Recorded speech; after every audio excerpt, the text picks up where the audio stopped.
सारं जग जेव्हा सापासारखं उलटलं तेव्हा राजा लिहर काय म्हणाला होता आठवतं?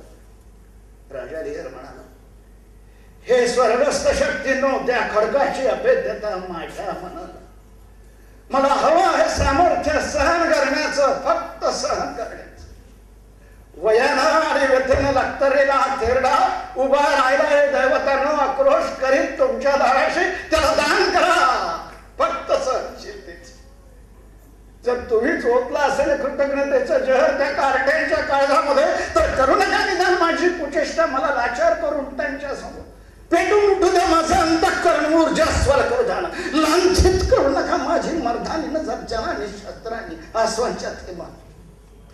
बेमुरत आणो, मी रडणार आहे, मी घेईन असं अघोरी सूड तुम्हा दोघींचाही, की थरका फुलसऱ्या पृथ्वीचा आम्हाला आज ना कळणार त्या कृत्याला.